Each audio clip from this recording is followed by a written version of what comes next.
بسم اللہ الرحمن الرحیم۔ سورۃ المرسلات کا خلاصہ۔ وَإِذَا الْجِبَالُ نُصِفَتْ، اور جب پہاڑ اڑا دیے جائیں گے۔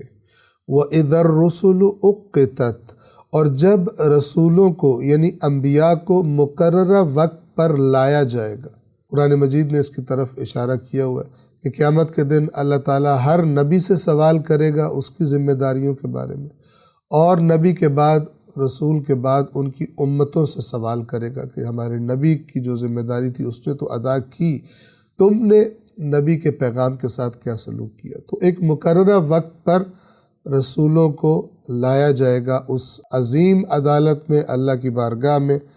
لِأَيِّ يَوْمٍ أُجِّلَتْ، کس دن کے لیے ملتوی رکھا ہوا ہے، یعنی اس ساری بات کو کس دن کے لیے ملتوی رکھا ہے ہم نے؟ لیوم الفصل، فیصلے کے دن کے لیے۔ وما ادراک ما یوم الفصل، اور آپ کو کس چیز نے بتایا کہ فیصلے کا دن کیا ہے؟ یہ قیامت کے دن کی عظمت کو سننے والے اور قرآن پڑھنے والے کے ذہن میں اور زیادہ بڑا کرنے کے لیے، اور زیادہ اس کی توجہ دلوانے کے لیے کہا جا رہا ہے کہ تمہیں کیا معلوم، تمہیں کس نے بتایا، کون تمہیں بتائے گا کہ وہ قیامت کا دن کس قدر عظیم ہوگا، کس قدر خطرناک ہوگا۔ لہٰذا ہم جو بتا رہے ہیں اس دن کے بارے میں، جو تیاری کا طریقہ بتا رہے ہیں، اس کو سنو اور اس کے پیچھے چلو۔ وَيْلٌ يَوْمَئِذٍ لِّلْمُكَذِّبِينَ، اللہ بتلا رہا ہے اس دن جھٹلانے والوں کے لیے ہلاکت ہوگی، جنہوں نے ہمارے نبیوں کا پیغام اس دنیا کی رنگینیوں میں غرق ہو کر ہمارے نبیوں کا پیغام بھلا دیا اور اس راستے پر نہ چلے جو ہم نے اپنے نبیوں کے ذریعے ان کو دکھایا اور جس پر ہم چاہتے تھے کہ وہ چلے۔ اس کے بعد اگلی چند آیات میں اللہ تبارک و تعالی مکہ والوں کو اور مکہ والوں کے بعد ہر قرآن پڑھنے والے کو بتا رہے ہیں کہ جتنے بھی تم طاقتور ہو، ذرا گزشتہ تاریخ کو دیکھو۔ الم نہلک الاولین، یعنی اگر تم سمجھتے ہو کہ ہم تم پر گرفت نہیں کر سکتے تو ذرا بتاؤ تو صحیح۔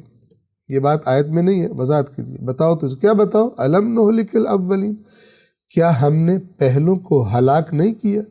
فرعون کو، نمرود کو، شداد کو اور طاقتوروں کو، عاد قوم سمود، ان کو ہلاک نہیں کیا؟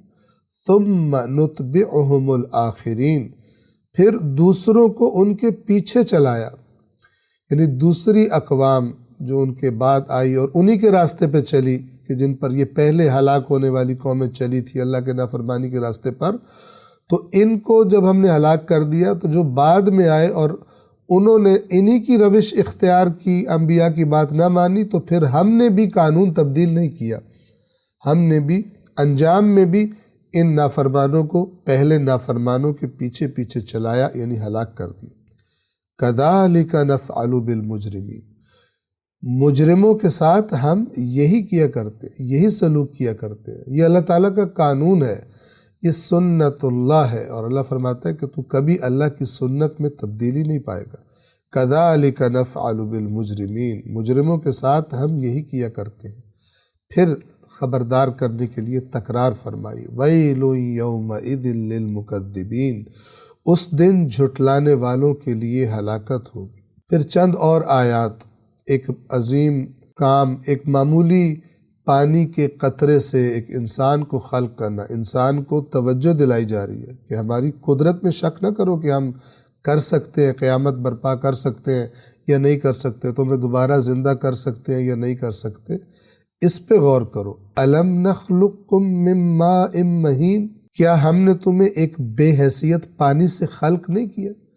کیا مطلب؟ یعنی اگر تم سمجھتے ہو کہ ہم تمہیں دوبارہ پیدا نہیں کر سکتے تو ذرا توجہ تو کرو، غور تو کرو اس پروسیس پر، اس عمل پر جس کے ذریعے تم وجود میں آئے ہو، اور اب یہ دعویٰ کر رہے ہو قیامت نہیں آ سکتی، کون مردوں کو دوبارہ زندہ کرے گا؟ اپنی خلقت ہوتی ہوئی تو دیکھو ذرا۔